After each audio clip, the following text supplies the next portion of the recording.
Good morning बच्चों। चलिए सब बच्चे अपने वीडियोस ऑन करिए। मैम जिन जिन के मैंने आपको नाम मैसेज किए थे, 3 बच्चे थे, मेहुल और मुदित और भूमिका और जीते, इनको छोड़ के सबके वीडियोस ऑन होने चाहिए। जिनके वीडियोस नहीं ऑन हो उसको उनको 5 मिनट बाद आप बाहर निकाल देना अपने आप। ठीक है सर। ओके बच्चों, लास्ट वीक हमें कंज्यूमर प्रोटेक्शन की केस स्टडीज करनी थी।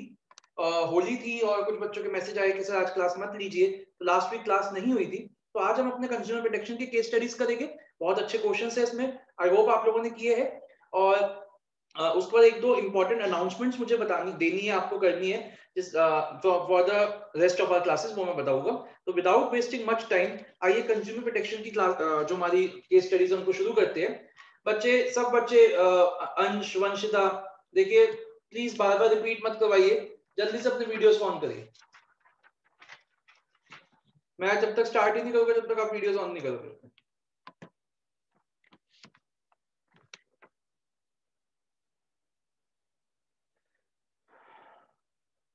आद्या, मेहुल, सक्षम, माधव, सहज, जल्दी से वीडियोस ऑन करिए।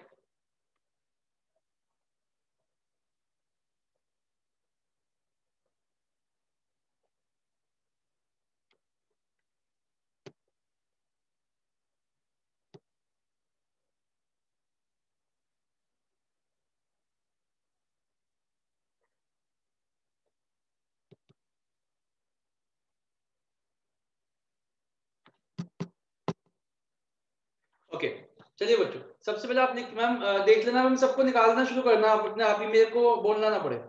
चलिए सबसे पहले आप लिखिए जो बेसिकली इसमें सबसे ज्यादा क्वेश्चन रिपीट हो रहे हैं बच्चों, क्योंकि इसमें ना आपके इस ईयर में आपको पता ही है कि हमारा एक बहुत इंपॉर्टेंट टॉपिक कैंसिल कर दिया है इसमें से, that is the importance of consumer protection. तो पहले जो थे, पहले इंपॉर्टेंस ऑफ कंज्यूमर प्रोटेक्शन से बहुत क्वेश्चंस आते थे, बट क्योंकि वो कट गया तो आपने देखा होगा, जिन बच्चों ने क्वेश्चंस किए उन्होंने देखा होगा कि इस बार मैक्सिमम जो क्वेश्चंस है वो आ रहे हैं आपके फ्रॉम द राइट्स, ठीक है ना, राइट्स में और रिस्पॉन्सिबिलिटीज से। तो आप लिख लीजिए questions on the identification of rights and responsibilities.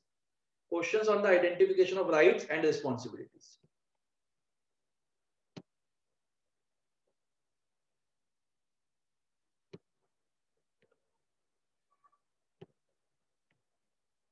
सक्षम, अंश, कृष, मैं निकालूं इनको, निकालो आप यार।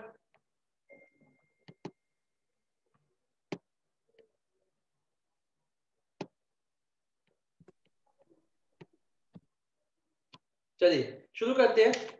सबसे पहला हमारा क्वेश्चन है, Vivek purchased a bike from Sarnath automobiles with a written guarantee, underline the word written guarantee, to repair और replace if necessary within 6 months or 5,000 kilometers of distance traveled, whichever is earlier. After covering the distance of 400 kilometers in 2 months, the gears of the bike started giving problem. ठीक है, Vivek took the bike to the dealer who refused to listen to his complaint. He was confused about what he should do.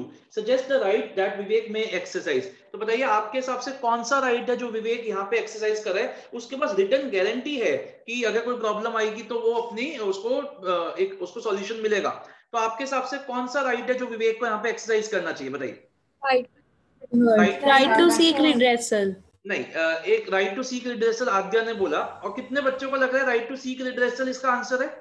Right to be heard.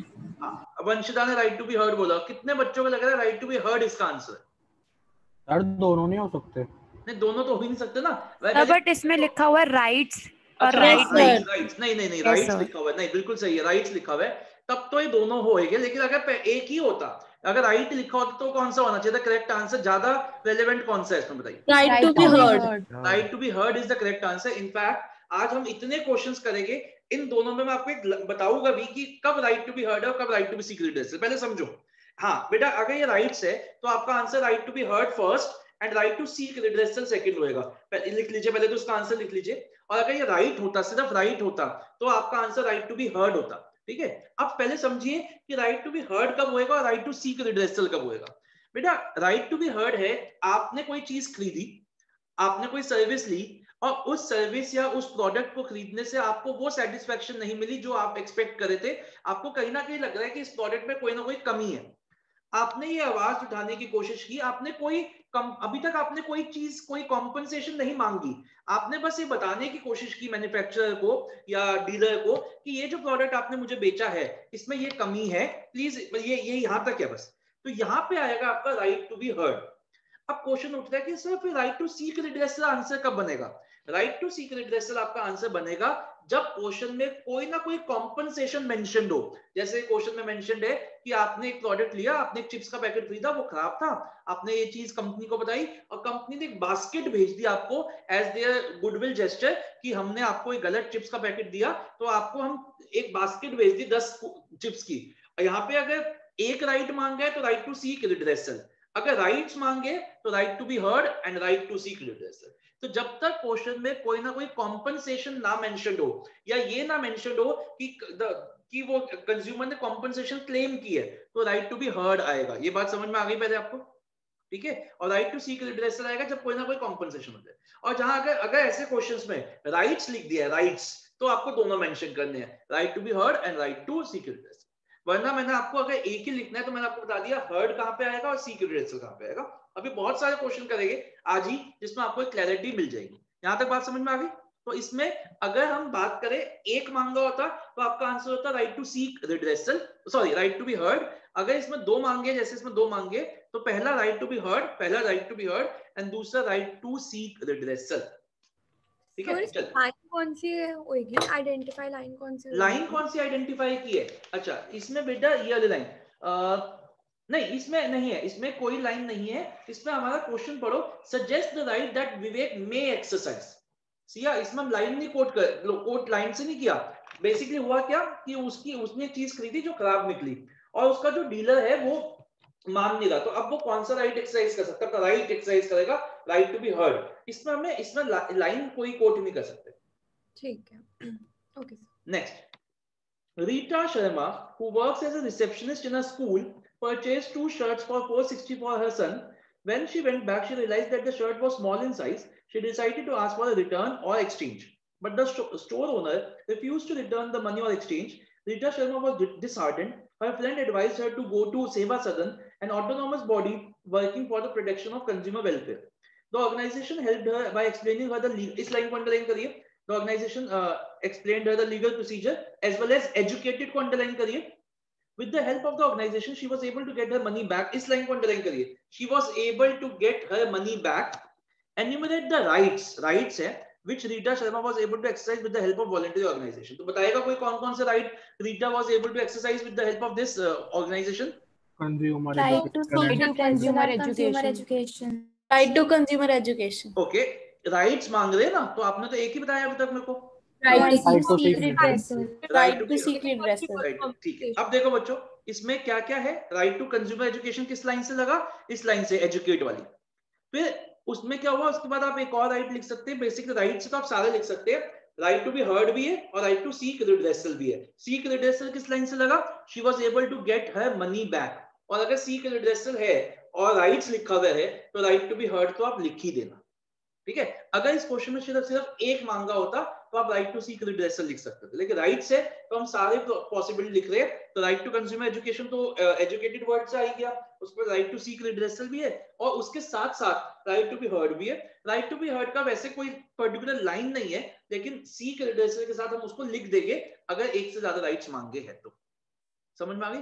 Raghav, कल आपका phone आया था, मैं उठा नहीं पाया था। क्या कुछ इंपॉर्टेंट हो तो क्लास के बाद कर लेना बात। Okay sir. तो 3 हो गए, right to seek redressal, right to be heard, sorry right to consumer education, second right to be heard and तीसरा right to seek redressal. Okay, third question. Suman wanted to purchase a sandwich toaster. She checked that the various sandwich toasters available online and compared the prices so that intelligent and wise choice could be made. Then she went to a nearby market to buy the sandwich toaster. Being an informed consumer, she looked for the correct standardization mark. The shopkeeper showed her different toasters but was quoting a higher price. After negotiating, she was able to get the price down. As a responsible consumer, she also asked for a cash memo against the amount paid, etc., etc. She also read the booklet carefully. Then she followed all instructions step by step and made nicely toasted paneer sandwiches for her family. Stating 2 responsibilities which have been discharged by Suman besides asking for a cash memo. तो cash memo के अलावा उसने क्या क्या अपनी responsibilities of a good consumer पूरी की है, बताइए कौन सी Must be responsibility aware about the goods and services Quality available in the conscious. market. Buy एक तो standardized goods. आप एक तो ये लिख सकते हो, और दूसरा Buy Aware about standardized various goods. goods. देखो स्टैंडर्डाइज्ड और क्वालिटी कॉन्शियस एक ही चीज है, तो आप इसके दो पॉइंट नहीं बना सकते। एक बहुत ही अच्छी क्वालिटी है और उसको ना हम आगे, ये तो आपको लर्न ही करनी है क्वालिटी, ये रिस्पॉन्सिबिलिटी आगे भी बहुत जगहों पे यूज होगी। पहला तो आप लिख सकते हैं she has only bought, she only went for standardised products, she check the quality marks, ये तो है ही। उसके बाद दूसरी मैं डिक्टेट कर रहा हूं, आप लिख लीजिए, she learned about the, ये आपको याद करनी है, ये ना 1 मार्कर में अलग से भी आ जाते हो इसके ऊपर केस स्टडी, इस रिस्पॉन्सिबिलिटी के ऊपर अभी आप देखोगे। she learned about the risks associated with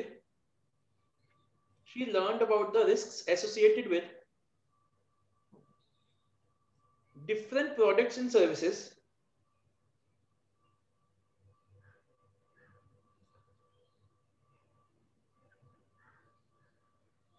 and followed manufacturer's instructions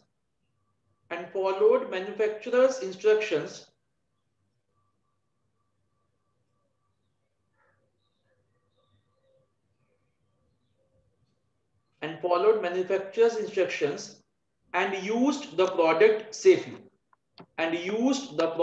safely sir हाँ जी बेटा, सर इसमें assert yourself to get a fair deal नहीं आ सकता, उसने higher price बिल्कुल quote आ सकता है।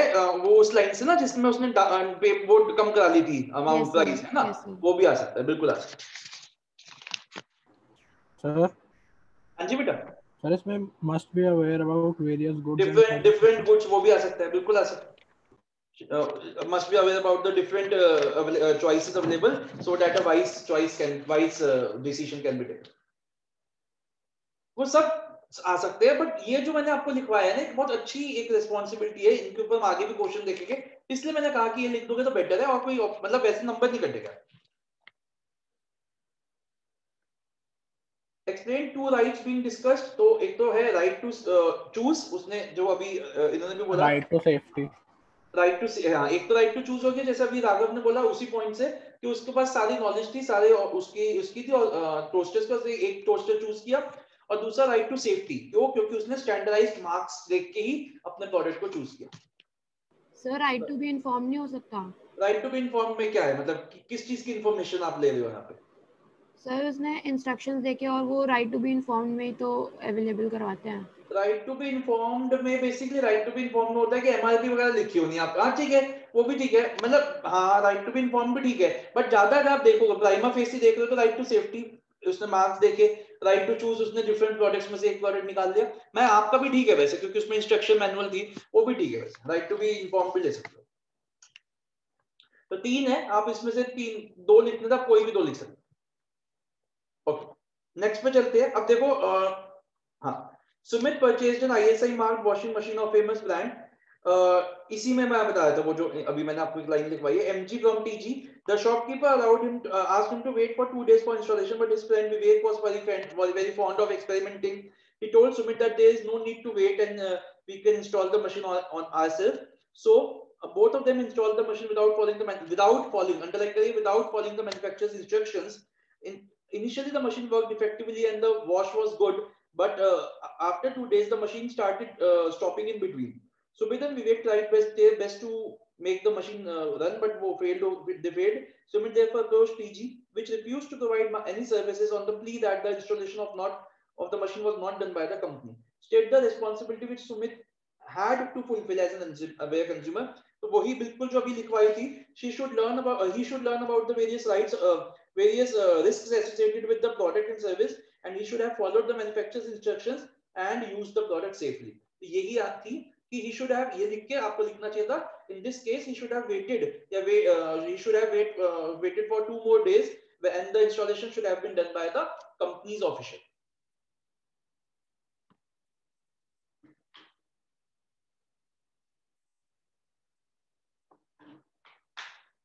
नेक्स्ट क्वेश्चन का पार्ट है, 2 राइट्स बताओ which he could have exercised had he fulfilled the responsibility. तो अगर उसकी इंस्टॉलेशन जो है वो एक ऑफिशियल करके जाता, उसके बाद भी सेम प्रॉब्लम आती तो वो right to be heard and right to seek redressal अपना उठा सकता था।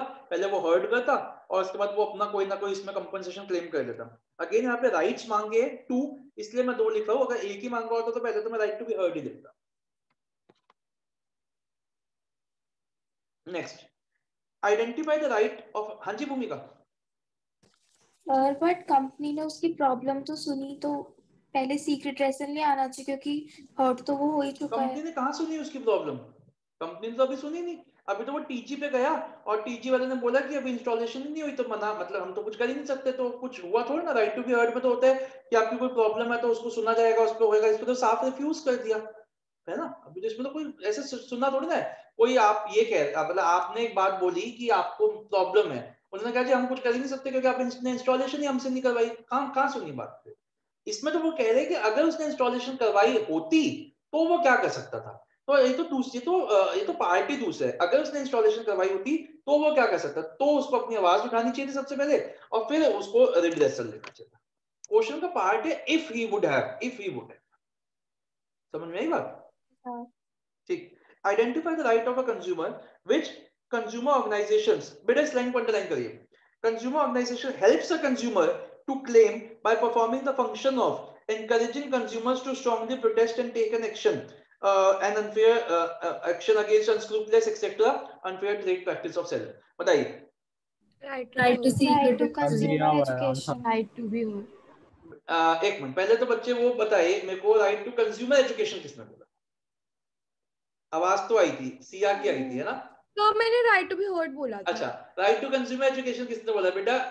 सर मैंने बोला था। किसने बोला है? भूमिका ने? हाँ सर। ओके, तो बेटा राइट टू कंज्यूमर एजुकेशन सही नहीं है, ठीक है? राइट टू कंज्यूमर एजुकेशन इस पे क्यों नहीं है? अच्छा एक पहले तो ये, अच्छा राइट टू सीक रिड्रेसल किसने बोला था? सर मैंने। वंशिता। ओके, और राइट टू हर्ड किसने बोला था? राइट टू बी हर्ड मैंने आपने, एक तो हृदय ने बोला था और एक सिया। बेटा अब अपना फिर से पढ़ते हैं इस क्वेश्चन को। मैंने आपको लाइन मार्क करवाई थी, इंपॉर्टेंट भी मार्क करो इस क्वेश्चन को।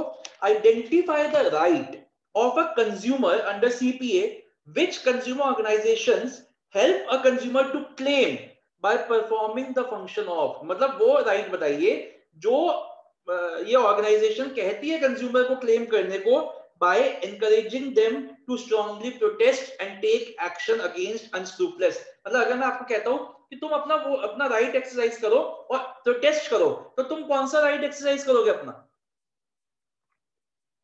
बताइए। अगर मैं कंज्यूमर ऑर्गेनाइजेशन हूं, मैं, आप मेरे कंज्यूमर, आप सब कंज्यूमर्स हो और मैं आप लोगों को कह रहा हूं कि do not hesitate in filing a complaint, please protest against any unfair trade practices, तो आप कौन सा राइट एक्सरसाइज करोगे? right to be heard. Right to be heard, right? Yes और no? Right to be heard exercise करोगे। Seek redressal तो बाद में आएगा, पहले हर्ड। ठीक है, बच्चे कंफ्यूज क्या हो रहे हैं? बच्चों को लग रहा है कि ये जो कंज्यूमर प्रोटेक्शन बॉडी है, ये जो है कंज्यूमर ऑर्गेनाइजेशन, ये तो एजुकेट करिए ना कंज्यूमर्स को। बिल्कुल, ये तो कंज्यूमर एजुकेशन करिए, बट क्वेश्चन वो नहीं मांग रहा। क्वेश्चन मांग रहा है कि ये कंज्यूमर बॉडी कौन सा राइट एक्सरसाइज करने में मदद करेगी। समझ आया क्वेश्चन? इसलिए मैंने वो लाइन को अंडरलाइन करवाया था। Right to be heard is the correct answer. और अगर राइट्स होता तो आपका आंसर हो जाता right to be heard and right to seek redress. समझ में आया? राइट टू कंज्यूमर एजुकेशन नहीं है, क्यों? क्योंकि ये नहीं मांगा। अगर ये क्वेश्चन इस तरीके से होता, which right is highlighted here if the when consumer organizations educate the consumers to strongly protest in this, तो right to consumer education। समझ में आया बच्चों? फ्रेमिंग समझ में आई क्वेश्चन की? It's a very good question. Right to be heard, क्योंकि मांगा गया है कि कौन सा राइट को एक्सरसाइज करने में मदद हो रही है। ठीक है, अच्छा एक्चुअली नीचे ना गलती से इसका आंसर ही लिख दिया था, तो उसको कट कर दीजिए आप। जो 5th क्वेश्चन पे इससे लिख दिया गया है, टाइपिंग एरर है। 6th पे आ जाइए। Indian youth organization organized a visit of its members to an old age home to inculcate the habit of social work, etc. The visit revealed that the living conditions of the inmates, which basically जो old age home में रहते हैं, were not hygienic. So the IYO, Indian Youth Organization members decided to clean the premises. During their cleanliness, they realized that there are very much requirement of pest control. But कुछ जो वहाँ पे कुछ old age लोग रहते थे, उनको डर था कि ये pest control से उनकी health conditions खराब हो जाएगी। तो उन्होंने IYO इंडियन यूथ ऑर्गेनाइजेशन ने बोला कि हम बहुत अच्छी, सेफ और ऑर्डरलेस पेस्ट कंट्रोल करेंगे, और उसको उनको दिखाया ओल्ड एज वालों को कि ये हमारा प्रोडक्ट है, ये इससे करवाएंगे। वो खुश हुए और ये हो गया। उसके बाद क्या हुआ, 15 दिन तो बड़ा अच्छा रहा, कोई मच्छर वच्छर नहीं आए। 15 दिन के बाद वो फिर से जो था उसका इफेक्ट्स खत्म होने लग गए।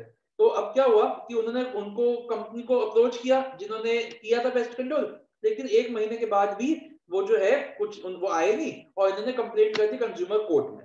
तो अब मेरे को बताइए क्या what are the various, if the court is set and court was satisfied about the genuineness of the complaint, तो वो क्या इंस्ट्रक्शंस फॉलो कर सकता था? तो बेसिकली यहाँ पे क्या लिखोगे आप लोग बताइए? remove deficiency Remove from service. deficiency तो in बेसिकली आप क्या service. लिखोगे? रिलीफ्स लिखोगे। तो आप कोई भी 6 रिलीफ्स लिख सकते थे, टू मतलब remove deficiency from the service, to refund the amount paid, to pay punitive damages, to discontinue unfair trade practices etcetera. तो कोई भी 6 आपको यहाँ पे रिलीफ्स लिखने थे, ठीक है? ओके, आगे चलते हैं नेक्स्ट क्वेश्चन पे। Ronit Raj, a marketing manager, is a patient of diabetes for which he takes medicines regularly. One day on his tour to Patna, he met with an accident and was hospitalized. Due to the doctor's negligence, a nerve of right leg was cut, rendering him crippled throughout the life. Identify the consumer right which that he has been violated by the doctors under the Consumer Protection Act. बताइए। Right Right to safety. Right to safety सिर्फ ऐसे नहीं होता कि कोई product की वजह से हो, किसी सर्विस की वजह से भी आपका राइट टू सेफ्टी वायलेट हो सकता है। तो एक नेग्लिजेंस की वजह से डॉक्टर की एक उसकी पैर की नस कट गई, जो कि उसको जिसने उसको क्रिपल कर दिया। Right to safety is the correct answer. 8, Sirajuddin purchased a car for 15 lakhs for an automobile and found that its airbags were defective. After many complaints, he filed the case to district forum. He was not satisfied with the orders of district forum. He then appealed to state commission, being dissatisfied with the orders of state commission, उसने national commission में भी complaint कर दी, वो उससे भी खुश नहीं है। Suggest him the highest authority where he can appeal against the order of national commission. बताइए। Supreme court.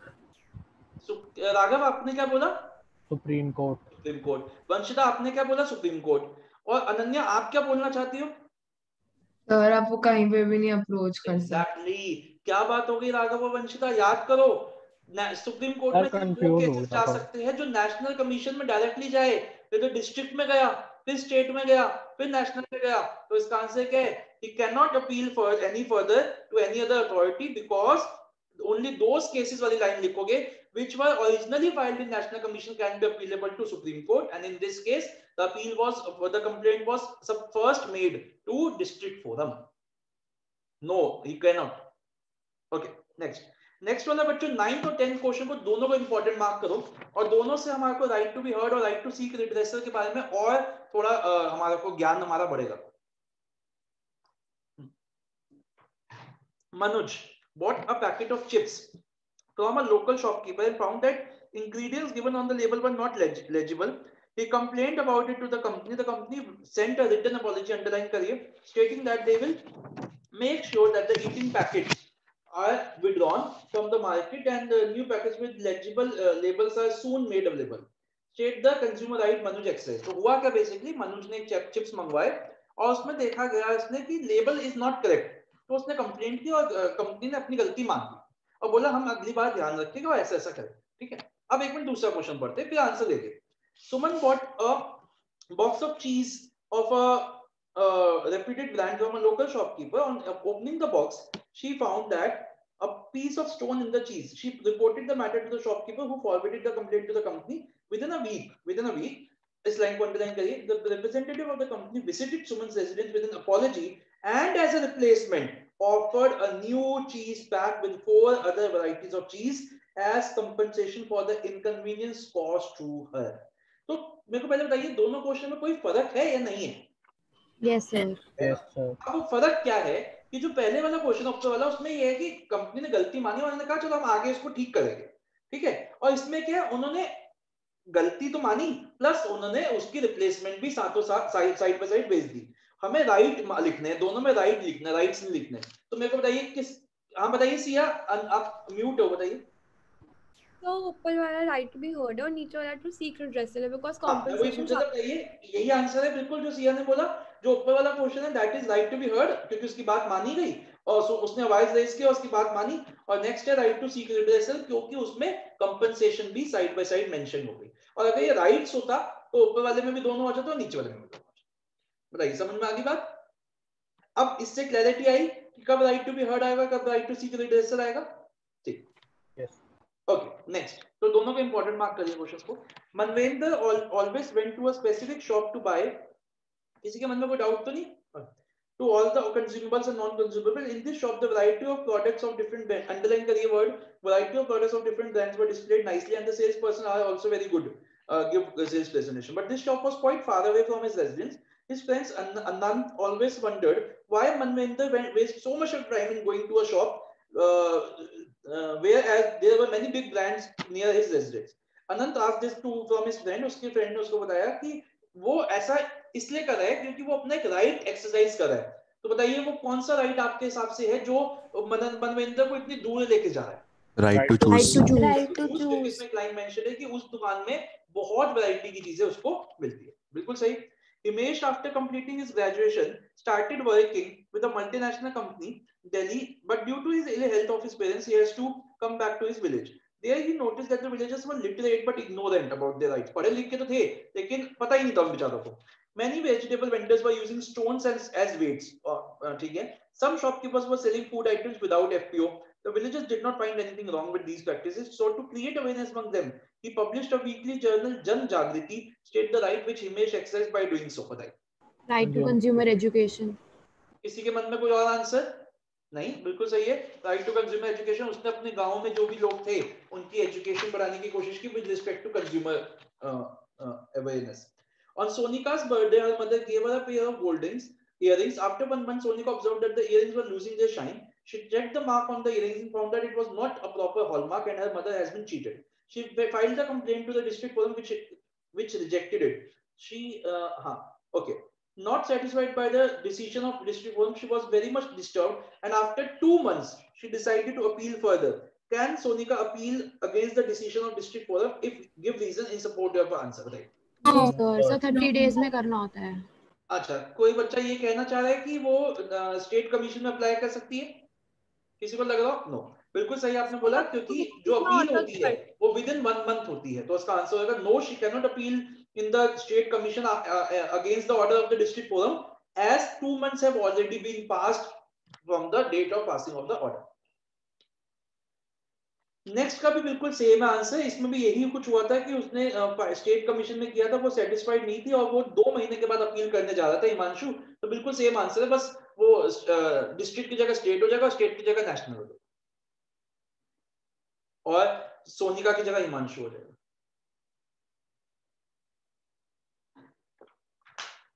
Palak went to a shopkeeper to buy a hair oil. The shopkeeper forced her to buy a particular brand of. हाँ भूमिका, एक minute भूमिका, चलो पूछो, आप पूछो भूमिका पहले। तो मुझे 14 क्वेश्चन समझ नहीं आया। 14 समझ नहीं आया, फिर कोई नहीं, रीड कर देते हैं। Himanshu purchased a new car from Galaxy Motors for ₹25 lakhs. He was offered free insurance for the first year and 3 free services to be availed after the car has covered 5,000, 10,000, 50,000 kilometers respectively. When Himanshu took the car for his first service, he was told that the car was not new and the free service has been already availed. He payment basically कुछ भी नहीं है, हुआ क्या है, गाड़ी खरीदी, उसको बोला गया कि 5,000 किलोमीटर पे एक सर्विस, 10 पे दूसरी और 15,000 पे तीसरी मिलेगी। जब वो पहली बार लेके गया गाड़ी तो उसको वहां पे बोला जाता है कि जी आपकी गाड़ी की सर्विस हो चुकी है और ये गाड़ी नई नहीं है। तो उसको लगा कि ये तो चीटिंग हो गई मेरे साथ, तो उसने सोचा कि मैं इसकी कंप्लेंट करता हूँ, क्योंकि गाड़ी 25 लाख की थी। तो उसने स्टेट कमीशन में कंप्लेंट की, उधर उसको सही डिसीजन नहीं मिला, उसको लगा होगा कि वो उसको सही डिसीजन नहीं मिला, तो उसने नेशनल कमीशन में अपील करने की कोशिश की, लेकिन 2 महीने बाद। तो क्वेश्चन अब ये कह रहा है कि क्या वो 2 महीने बाद ये कर सकता है? तो ऑब्वियसली नहीं, ये है क्वेश्चन। समझ आ गया? हाँ जी सर। पलक वेंट टू, हाँ, तो वो एक शॉपकीपर के पास जाती है हेयर ऑयल लेने, लेकिन उसको क्या होता है कि वो उसका जो शॉपकीपर है वो कह रहा है जी एक यही वाला लीजिए ऑयल। तो कौन सा राइट उसका वायलेट हो रहा है? Right to choose. Right to choose. वो भैया मेरे को जो लेना मैं वो लूंगा, तेरी कमीशन थोड़ी ना देखूंगा किसमें ज्यादा है। Okay, Harsh asked for a bottle of mineral water from a shopkeeper, the maximum retail price 12 था लेकिन वो 35 का बेच रहा था। बहुत कोशिश की इसने लेकिन उसने 35 से कम बेचने की कोशिश नहीं बोला। हर्ष को जल्दी थी इसलिए उसने खरीद लिया। As an aware consumer name and explain the right which Harsh can exercise. अभी तो उसको जल्दी थी, वो क्या करना चाहिए था? Right to be heard. अगर उसको टाइम होता तो वो अपने right to be heard exercise करता और उसकी अगेंस्ट कंप्लेंट करता कि 12 की चीजें 35 में बेच रही है। Okay. Anita purchased a book from Satish bookstore. While reading the book, she found that 16 pages were missing. She approached the seller of the book and complained about the missing pages. The seller promised that if the publisher was ready to change the book, he would also change the same. After a week, the seller informed Anita that the publisher has refused to change the book. Where can Anita file the complaint against the seller of the book? देखो book का price mention नहीं है लेकिन हमें पता है कि book कितने की होगी, 20 लाख से ज्यादा की बुक तो नहीं हो सकती ना। अच्छा, एक तो रीजन भी देने हैं और अब हमें बताना है also explain who is consumer. तो पहले तो मेरे को ये बताइए कि क्या अनीता फाइल कर सकती है कंप्लेंट? यस सर, बिल्कुल, क्योंकि उसमें कुछ गलत नहीं है, अनीता फाइल कर सकती है कंप्लेंट। और क्योंकि बुक है 20 लाख से ज्यादा की नहीं होगी तो इसका आंसर डिस्ट्रिक्ट फोरम है और इसका आंसर होगा वाई, क्योंकि any when the value of goods and services along with compensation does not exceed 20 lakhs we have to file in district। समझ में आ गया? और कंज्यूमर का पूरा वो आंसर लिखोगे जो 2 पैराग्राफ का था, that as per consumer protection act consumer means एक पैराग्राफ प्रोडक्ट के रिलेशन में, एक सर्विसेज के रिलेशन, पूरा लिख के आओ। सर सर्विस का क्यों लिखेंगे, इसने तो गुड बाय किया। कंज्यूमर मांगा गया ना आपसे, तो कंज्यूमर हमें as per consumer protection act लिखना है तो वो हम पूरा ही लिखेंगे, प्रोडक्ट एंड सर्विस दोनों। हमें ये नहीं बोला गया कि एज पर क्वेश्चन बताओ, हमें बोला गया who is the consumer as per consumer protection act, हम तो पूरा लिख के आए। प्रखर पर हाँ ठीक है। प्रखर purchased ISI mark electronic iron from Bharat Electricals. While using it, he found that it was not working properly.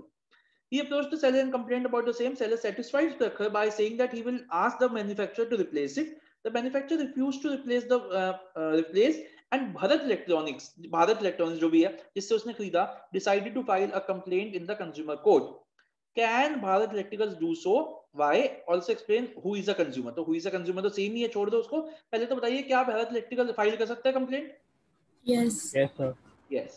तो वंशिता ने बोला बिल्कुल कर सकता है, और भी एक बच्चे ने बोला था जिसका कौन था वो? तो वंशिता आपको ऐसा क्यों लगता है कि वो कंप्लेंट कर सकता है? भारत इलेक्ट्रिकल कौन है? हाँ वंशिता कौन है भारत इलेक्ट्रिकल? Retailer, dealer. ठीक है, अब 5 लोग कंप्लेंट कर सकते हैं। एक तो कंज्यूमर खुद, बहुत सारे कंज्यूमर्स की बिहाफ पे एक consumer, registered consumer organisation, legal heir of deceased consumer and central government और स्टेट गवर्नमेंट। क्या इन 5 में से ये है भारत इलेक्ट्रिकल? No sir. तो भारत इलेक्ट्रिकल यहाँ पे कंप्लेंट नहीं कर सकता। मैं भी लिखवाऊंगा इसका आंसर, क्योंकि as per consumer protection act Bharat electrical consumer नहीं है और क्योंकि वो गुड्स को खरीद रहा है फॉर रीसेल पर्पसेस। समझ में आई बात? ये क्वेश्चन मैंने आपको लिखवाया भी था जब मैंने कंज्यूमर प्रोटेक्शन करवाया था, बट कोई नहीं। तो आप इसका आंसर लिखिए और आप इसमें अभी लिखते हैं नो भारत इलेक्ट्रिकल। हाँ जी बेटा। तो सर ऐसा नहीं हो सकता कि वो कंज्यूमर के बिहाफ पर कंप्लेन कर रहा हो? नहीं मैम, ऐसा वैसे तो क्वेश्चन में ऐसा लिखा भी नहीं है और वैसे हम इसको नहीं लिखते। कंज्यूमर के बिहाफ पे क्या होता है, कंज्यूमर के बिहाफ पे या तो वही लोग कर सकते हैं, जैसे मान लो 10 लोगों को सेम प्रॉब्लम है तो मल्टीपल कंज्यूमर्स के बिहाफ पे एक जना कर सकता है, लेकिन उसको भी प्रॉब्लम होनी चाहिए। प्लस या फिर रजिस्टर्ड कंज्यूमर ऑर्गेनाइजेशन कर सकती है, तो वो रजिस्टर्ड कंज्यूमर ऑर्गेनाइजेशन तो नहीं है ना, इसलिए वो नहीं कर सकता, नहीं करेगा, कर सकता। Okay sir. हाँ, अगर भारत इलेक्ट्रिकल्स को भी ये प्रॉब्लम होती, मान लो उसने अपने घर के लिए खरीदी होती है, उसको भी प्रॉब्लम होती है आयरन को यूज करके, तब हम मान सकते थे, बट इतना तो कुछ मेंशन नहीं है क्वेश्चन में। तो इसका आंसर लिखिए no, Bharat electricals will not be able to file a complaint under consumer protection act 1986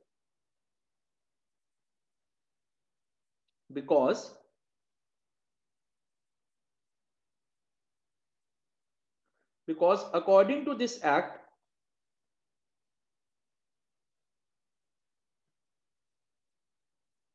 a person is not deemed to be a consumer.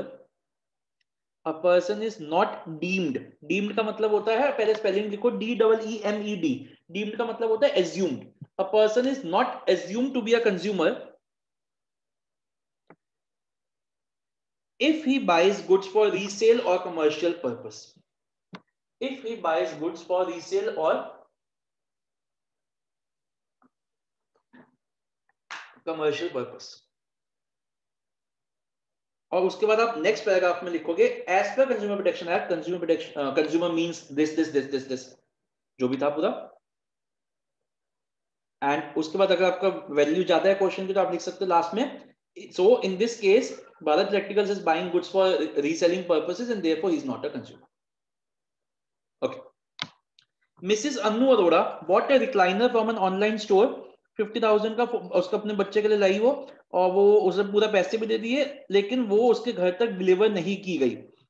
उसके सारे एफर्ट्स जो थे 1 मंथ तक वो एफर्ट किया उसने, वो फेल हो गए। उसने केस भी फाइल कर दिया, और केस फाइल करने के बाद मिसेस अरोरा ने ये साबित भी कर दिया कि गलती हुई है। And as there was delay in handling over physical possession of the recliner and was entitled to compensation को underline करिए, and was entitled to compensation in context of the above case identify and explain the two consumer rights। तो क्योंकि दो मांगे हैं और इसमें compensation की बात आ गई है, तो right to be heard and right to seek redressal, क्योंकि कंपनसेशन की बात आ गई है कि कोर्ट ने ये मान लिया है हाँ गलती भी हुई है और कंपनसेशन आपको मिलेगी। State any one relief for which the court may give direction to the store besides the one stated above। मतलब उसको वो क्या हो सकता है बताइए? तो stated तो वैसे कोई है ही नहीं इसमें, stated तो है नहीं, कंपनसेशन है तो सही स्टेटेड। हाँ सॉरी कंपनसेशन मिलेगी तो हाँ स्टेटेड तो है, इसके अलावा बताइए क्या हो सकती है? और क्या हो remove the deficiency of the service. या तो ये हाँ इसमें एक अच्छा लिख सकते हो आप, जैसे आप लिख सकते हो डिसकंटिन्यू अनफेयर और restrictive trade practices and not to repeat it in future. कि क्या है कि आप ये प्रैक्टिस करना, जो आप ये प्रैक्टिस कर रहे हो, लोगों से पैसे ले लेते हो सामान नहीं बेचते, उसको आप डिसकंटिन्यू करोगे और आगे भी कभी इसको रिपीट नहीं करोगे। वैसे जो आपने बोला वो भी बिल्कुल ठीक है, to remove the deficiency from services. Sir but इसमें लिखा था कि had established deficiency of service, वो तो पहले से ही लिखा है। हाँ मैंने नहीं she established deficiency of service का मतलब हुआ कि आपने अन्नू अरोड़ा ये साबित कर पाई कि मेरे साथ सही नहीं हुआ है, तो रिलीफ क्या दिया कंपनी ने, सॉरी कोर्ट ने, that she will be entitled to compensation। नीचे वो कह रहे हैं कि और क्या डायरेक्शन दे सकता था कोर्ट, तो बिल्कुल सही ये डायरेक्शन दे सकता था कोर्ट की ये डेफिशिएंसी जो थी आगे से आप नहीं करोगे। भूमिका आप दो चीजें मिक्स कर रहे हो। ये लिखा हुआ है कि डेफिशिएंसी उसने अपनी साबित कर दी उसने कि इस कंपनी ने पैसा लेके दुकान में सामान नहीं भेजा। अब उस कोर्ट ने बोला हाँ बिल्कुल सही है और इसलिए आपको कंपनसेशन मिलेगी। तो रिलीफ कौन सा दिया कोर्ट ने? डायरेक्शन क्या दी कि टू पे कंपनसेशन, ये डायरेक्शन दी है ना कंपनी को, उसको दुकान को। और क्या दे सकता था वो? जैसे आप बच्चों ने बोला कि to remove this deficiency from service, मैंने बोला टू डिसकंटिन्यू सच प्रैक्टिस। ये तो ये मेंशन कहाँ है? ये रेमेडियल ये रिलीफ मेंशन तो नहीं है ना भूमिका? ठीक है आगे चलते हैं। गीतिका बॉट बुक 2 कोचेस ऑनलाइन। ठीक है बेसिकली इसमें है क्या, एक ना वो कहीं जा रही थी, उसने कोई बस कराई, ठीक है, और उसका टाइम था, उससे बहुत लेट हो गया, एलसीडी लगे होने चाहिए थे सीट पे, वो नहीं लगे हुए थे, ठीक है, कोई वाईफाई नहीं था जो उसको प्रॉमिस किया गया। और गीतिका फिर लास्ट के थर्ड लाइन पे आते हैं, Geetika provided her feedback to the company and requested for a refund for unsatisfactory services. Since the company refused, she has decided to file a complaint, etc. ये identify the responsibility। तो कौन सी responsibility गीतिका ने पूरी की है by filing a complaint? बताओ। Conscious Must consumer। file a complaint। हाँ नहीं तो यही है, मतलब यही है, कॉन्शियस नहीं, इसका लिखोगे आप answer. She responsibility which Geetika fulfilled is to file a complaint in an appropriate consumer forum in case of any shortcoming in the quality of goods or services। पूरा लिखोगे आप, शॉर्ट इतना शॉर्ट नहीं लिखना, file a complaint.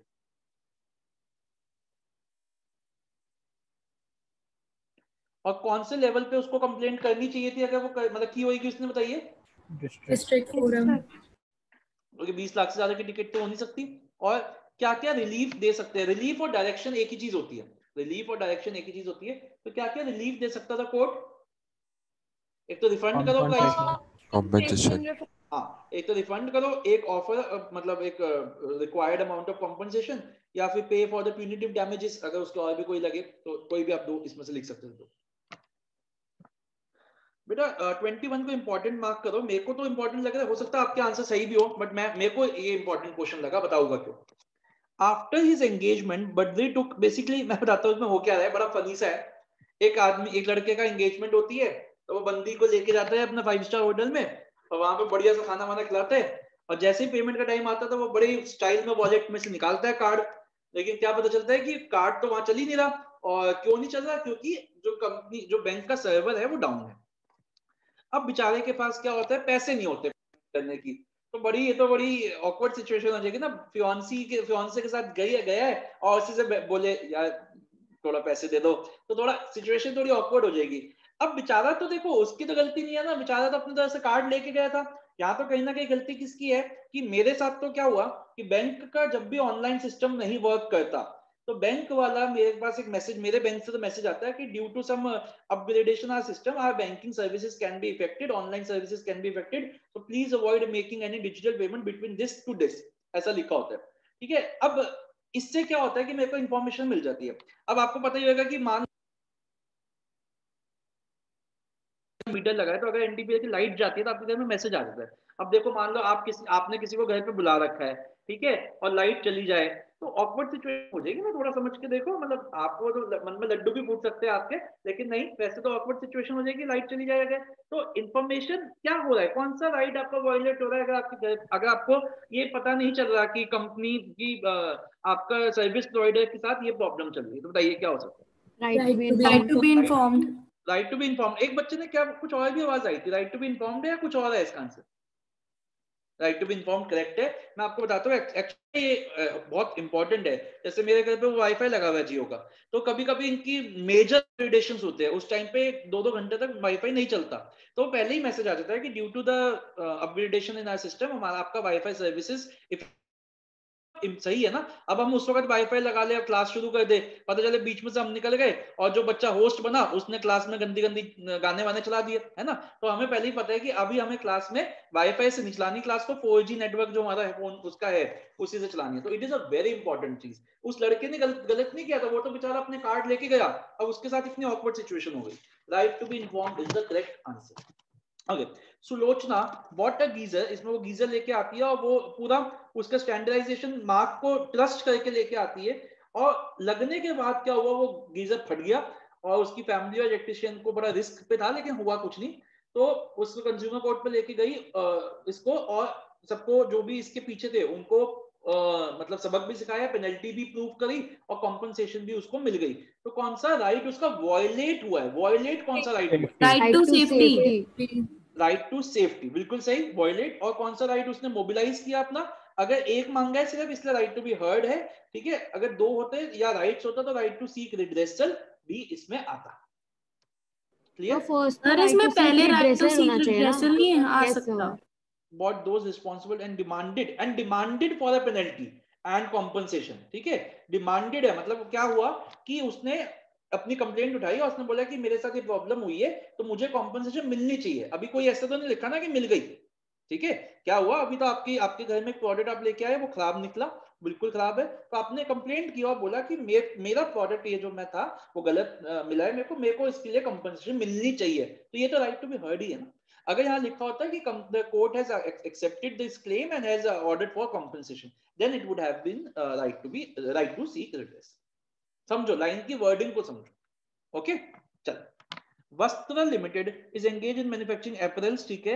Over the year it has become popular brand, ठीक है। The company plans to open more showroom, ये भी ठीक है। IPO लाना चाहती है 4 लाख इक्विटी शेयर्स का 430 रुपए का, as per SEBI guidelines complete disclosure has to be given। ये तो अभी हमने फाइनेंशियल मार्केट में भी पढ़ा था। Identify and explain the right of consumer being fulfilled by the directive of SEBI in the above mentioned। बताइए। Right to be informed. बिल्कुल सही। क्या सेबी क्या पूरा करने की कोशिश करिए कि हर कंज्यूमर का right to be inform fulfil हो जाए, उनको सारी इंफॉर्मेशन मिले अबाउट द कंपनी जिसमें वो इन्वेस्ट करने जा रहे हैं। नेक्स्ट बच्चों, जो क्वेश्चन आपका गलत हो रहा है, जो भी, चाहे मैं उसको इंपॉर्टेंट बोलूं ना बोलूं, आप उसको इंपॉर्टेंट मार्क करिए। लास्ट डे में जब आप सारा नहीं रिवाइज कर पाओगे तो अपने 12 के 12 असाइनमेंट में से सिर्फ वो क्वेश्चन जो आपने इंपॉर्टेंट मार्क किए वो आप रिवाइज करोगे। Home Shop 18 is an online and on-air retail and distribution venture of Network 18 Group.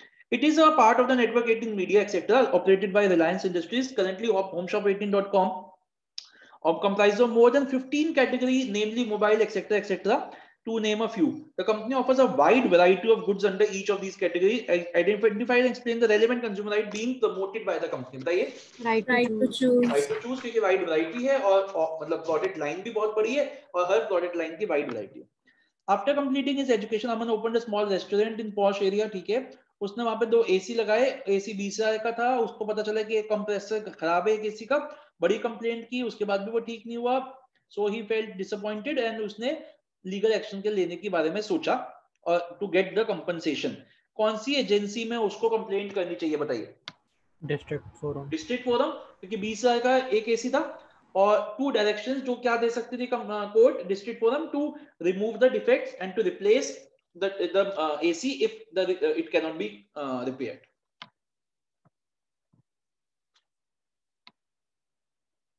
Okay. On her sister's wedding, Radha decided to gift her gold earring. When she shared this plan with her husband, he showed her an article in Delhi newspaper under the heading "Jago Grahak Jago." The campaign included details about the various aspects of that the people must consider before buying the gold jewelry. Why do you think the campaign like "Jago Grahak Jago" are inserted in the newspaper? मैं इसका answer dictate करूंगा, but मैं आपसे पूछ रहा हूँ कि क्या आप होते तो क्या लिखते इसका आंसर बताइए. कौन बताएगा? पहले हृदय आप बताओ. To spread awareness and make the consumers informed about the products available in the market. Okay, Vanshita आप बोलो. कंज्यूमर एजुकेशन प्रमोट करने के लिए. तो यही आंसर है, आप सब यही बोल रहे हो, बट उसकी फ्रेमिंग मैं थोड़ी अच्छी कर देता हूँ. आप लिख लीजिए इसको. The campaigns like जागो ग्राहक जागो are given in the newspapers. The campaigns like जागो ग्राहक जागो are given in the newspapers to make the consumers aware of the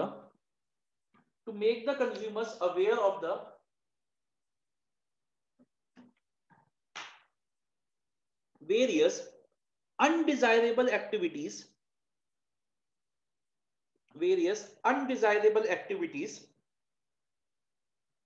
like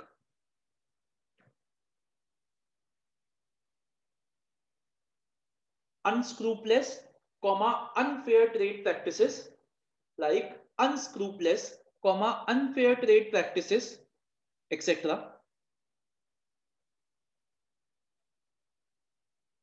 which are carried by the marketeer to exploit the buyers.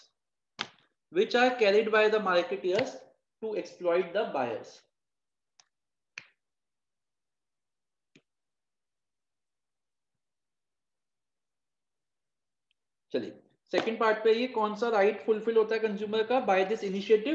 Right to consumer education, है ना. कोई भी responsibilities जो उसको as a consumer बतानी चाहिए थी, तो she should have seen the standardisation mark, she should have asserted herself to get a fair deal, she should have asked for a cash memo. जब आप रिस्पांसिबिलिटीज लिखो तो try to link them with the case. In the year 2015, बेटा इस question में important मैं सिर्फ एक लाइन की वजह से करवा रहा हूं. Under Section 12(1)(d) of the Consumer Protection Act, the Consumer Affairs Ministry had filed a suit in the National Consumer Disputes Redressal Commission. Basically, National Commission का पूरा नाम ये होता है, आपको पता होना चाहिए. ये आपका MCQ में आ सकता है. नेशनल कमीशन जो हम बोले जा रहे हैं बार बार, उसका पूरा नाम है national consumer disputes redressal commission. तो ये फुल फॉर्म आपको पता होनी चाहिए. Learn. Against Nestle India, the manufacturer of Maggi noodles, seeking about 640 crore in damages.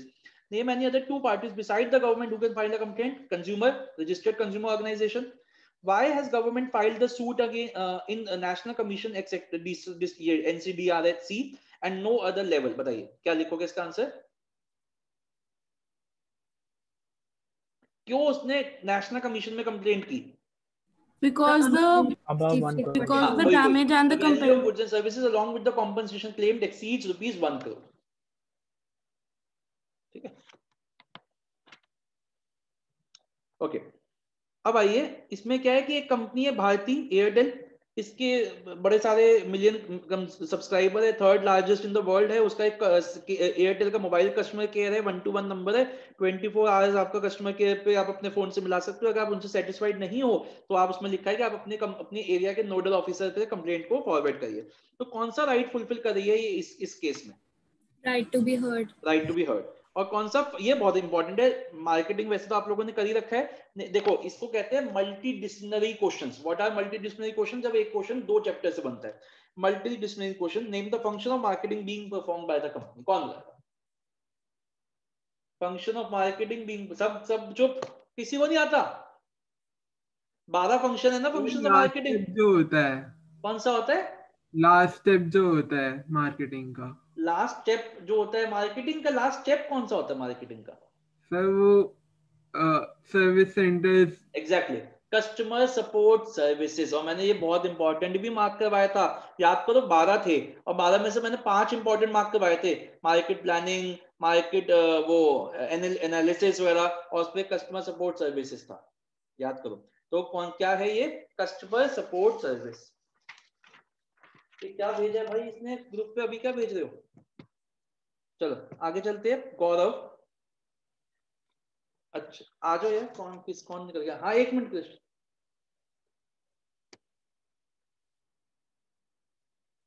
हाँ जी कृष्ण बोलो। सर 28 का आंसर रिपीट कर दो, फर्स्ट पार्ट का। सर पहले पार्ट का है आपका right to be heard and second part का है customer support service.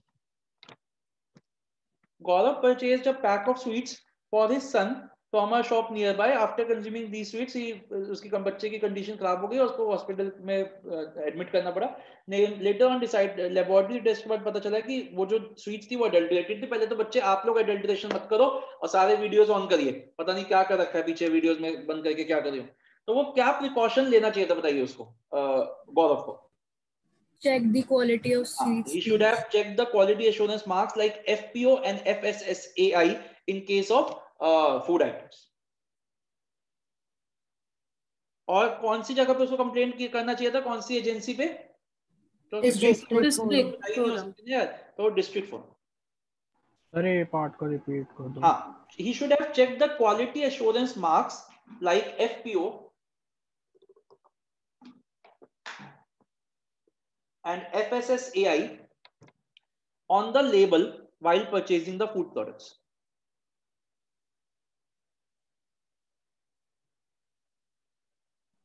Sir 38 question पे आइए, मैं बता देता हूँ हिंदी में क्या है कि गीता एक डॉक्टर के पास जाती है, उसकी कोई हाथ में चोट लग गई और डॉक्टर उसको उसका रिलेशन में ही है तो वो ठीक कर, मतलब उसका सर्जरी वर्जरी कर देते हैं।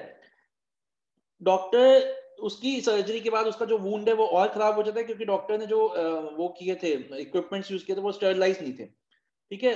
और उसको ये पता चला कि उसकी बेचारे की फिंगर ही काटनी पड़ गई, तो वो बहुत एंग्री है डॉक्टर के साथ। तो अब क्वेश्चन ये उठता है कि क्या वो कंप्लेंट कर सकती है? भाई पहली बात तो ये है कि यहाँ पे तो आप उस डॉक्टर के पास, उस रिलेटिव के पास गए कि वो जिसको आपसे खुंदक है, ठीक है, उसने आपका ऐसा हाथ ठीक किया कि आपका हाथ ही काट दिया उसने। तो पहले तो ये बताइए कि क्या वो जा सकती है कंप्लेंट करने? No sir. यस, कंज्यूमर नहीं है। Yes no sir. Yes Vanshita, yes yes Vanshita, yes sir. क्यों वंशिता? क्या उसने, क्या वो कंज्यूमर कौन है जो पे करे या कुछ हो? क्या उसने पे किया? ये तो घर में बैठे थे, ऐसे बैठे बैठे उसने करवा लिया, कोई उसके पास कुछ भी कैश मेमो नहीं है या कुछ भी नहीं है, कुछ भी तो नहीं है, तो किस बिहाफ पे वो कंज्यूमर है? अब ये तो कोई, ये तो ये बात हो गई ना कि घर का सर्जन था तो चला आज तूने कर दी तो अब उसमें कंप्लेंट तो नहीं कर सकते। मतलब कंप्लेंट कहाँ नहीं कर सकते? कंज्यूमर कोर्ट में नहीं कर सकते, वो सिविल कोर्ट में कंप्लेंट कर सकती है against the negligence of doctor, बिल्कुल, लेकिन कंज्यूमर कोर्ट में वो कंप्लेंट नहीं कर सकती। हमें कंज्यूमर कोर्ट की बात है। वंशिता समझ में आई ये बात? सर तो सर्विस तो ली है ना मैम, सर्विस ली है कंज्यूमर कोर्ट में, बिल्कुल सर्विस ली है। देखिए कंज्यूमर कोर्ट के हिसाब से कंज्यूमर कौन है? जो उसको या तो पे करे या यूज करे with the consent of the buyer. तो यहाँ तो कोई बायर ही नहीं है ना बेटा, या तो कोई बायर ही नहीं है। Okay sir. हाँ, मैंने क्या कहा? कंज्यूमर कोर्ट में आप कंप्लेंट नहीं कर सकते। देखिए ये मतलब थोड़ी ना कि आप कंप्लेंट, आपकी उस गलती की वजह से उस डॉक्टर की आपका हाथ कट गया है, फिंगर कट गई, तो आप कंप्लेंट करो, लेकिन कंज्यूमर कोर्ट में नहीं कर सकते। जो नॉर्मल डिस्ट्रिक्ट कोर्ट होता है उसमें करो, कंज्यूमर डिस्ट्रिक्ट कमीशन में नहीं कर सकते, ठीक है। तो इसका आंसर है no, she can not file a complaint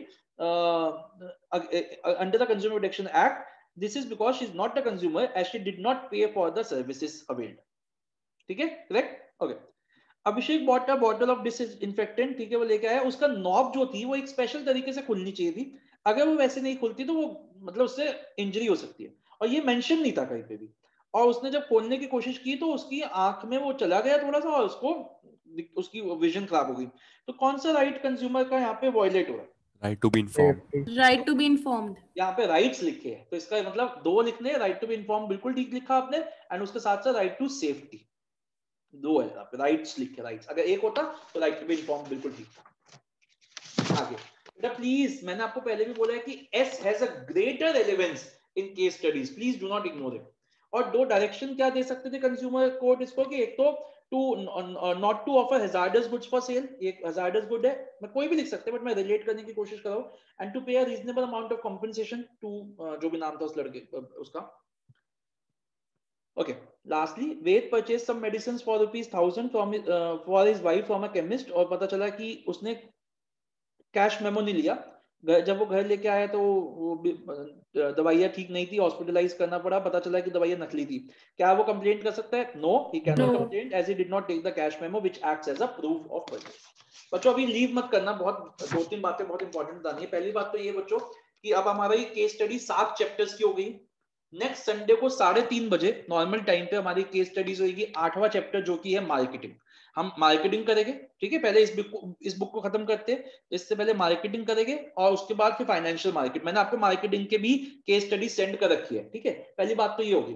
दूसरी बात ये है बच्चों कि हमने अभी लास्ट वीक कल ही 2 चैप्टर्स फिनिश किए हैं फिजिकल क्लासेस में, financial markets and financial management. अगर उसके अभी भी किसी बच्चे को कोई भी प्रॉब्लम है, चाहे वो मतलब उन्होंने अटेंड की हो क्लासेस या नहीं की हो, आप मेरे से 1-to-1 क्लासेस ले सकते हो। अगर आप पास रहते हो तो आप आके, और अगर आप दूर रहते हो तो ऑनलाइन में आपको इन दोनों चैप्टर्स की क्लास दे सकता हूँ। अभी एक टॉपिक की क्लास मैं सबकी लूंगा, ट्रेडिंग ऑन इक्विटी की क्लास में फिर से रखूंगा, बट थोड़ा सा रुक के 10-15 दिन रुक के, क्योंकि वो अभी हमने करवाया था। दूसरी बात, तीसरी बात, कल नहीं परसों से मैं शुरू करने जा रहा हूँ मतलब physical face to face classes of 2 chapter. मतलब क्या होएगा, अब परसों ट्यूसडे से लेके एंड ऑफ अप्रैल तक, जब तक आपका इंग्लिश का एग्जाम नियर बाय नहीं होता, 1 हफ्ता उससे पहले छोड़ देंगे, 3 हफ्ते तक हम रोज सुबह 3 घंटे की फेस टू फेस क्लासेस रखा करें, किसी भी 2 चैप्टर की रखा करेंगे। जैसे इस ट्यूसडे से मैं शुरू करने जा रहा हूँ 10:30 से 12, 10:30 से 12 प्रिंसिपल्स की क्लास, जो भी आना चाहता है वो आ सकता है। और 12 से 1:30 ऑर्गेनाइजिंग की क्लास। कितना कराऊंगा, कितना डेप्थ में कराऊंगा, वो उन्हीं बच्चों से पूछ के जो वहां पे आएंगे मैं उनसे कराऊंगा। इनकी मैं ऑनलाइन स्ट्रीमिंग नहीं करूंगा। अगर आप कोई ऑनलाइन क्लासेस लेना चाहता है पर्टिकुलर टॉपिक की, तो उसकी ऑनलाइन क्लास में अलग लूंगा। मतलब अब ऑनलाइन ऑफलाइन साथ नहीं रखूंगा। कुछ टॉपिक्स है जिनके साथ रखूंगा, जैसे बैरियर्स टू कम्युनिकेशन की क्लास रखूंगा मैं in this coming week only. Barriers की क्लास सबकी रखूंगा, जो आना आ सकता है वो आ जाए, जो नहीं आ सकता वो ऑनलाइन ले जाए। ऐसे ट्रेडिंग की फिर से रखूंगा। ऐसे कुछ टॉपिक्स है जो सब बच्चों के मेरे पास डाउट्स आ रहे हैं, उनकी क्लास में दोनों रखूंगा, वरना अब मैं डाउट्स क्लासेस ले रहा हूँ अलग अलग, ठीक है। एंड एक और बात बच्चों, आप में से बहुत कम बच्चों ने टेस्ट दिए। देखो मैं आपको बार बार फोर्स नहीं कर सकता, मैं बस आपको ये बोल सकता हूँ कि टेस्ट बहुत इंपॉर्टेंट है। ये टेस्ट एक्चुअली में सीबीएसई के एक्सपर्ट्स ने मिलकर बनाए हैं, और इनसे आने का चांस पेपर का बहुत ज्यादा है। बहुत बच्चों ने दिए भी है और उनके पेपर मैंने चेक भी किए, उनको पता भी चला है। मैं अब डिस्कस करूंगा paper number 1, 2 and 3 in this coming week only. अब जो वीक ये चलेगा आएगा, इसमें मैं पेपर नंबर 1, 2 एंड 3 की डिस्कशन करूंगा। और आपने पेपर दिया या नहीं दिया, एटलीस्ट अटेंड दैट डिस्कशन, जिससे आपको क्वेश्चन तो पता चले। पेपर बहुत इजी नहीं है। जिन बच्चों ने दिया है, किसी भी बच्चे का 80, 75, शायद 75 भी नहीं आए, 75 अबव भी किसी के नहीं आए, मतलब 1-2 बच्चों के आया। तो कहने का मतलब है कि पेपर्स इजी नहीं है, you should attempt these papers, ठीक है बच्चों। तो ये हमारा अब से है। जो भी बच्चा ट्यूसडे को आना चाहता है 10:30 बजे से 12 प्रिंसिपल्स और 12 से 1:30 अपने ऑर्गेनाइजिंग के लिए वो आ सकता है अपनी बुक लेके शक्ति विहार इंस्टीट्यूट में। ओके, तो यहाँ पे वाइंड अप करते हैं आज की क्लास को। अगर आप में से कोई भी कुछ भी पूछना चाहता है वो रुक सक जाइए, अदरवाइज आप जा सकते हैं, ठीक है। परसों, कल नहीं, परसों मिलेगी। हाँ 1 मिनट में जरा इसको रिकॉर्डिंग ऑफ कर दूं, फिर मैं आपसे पूछता हूँ।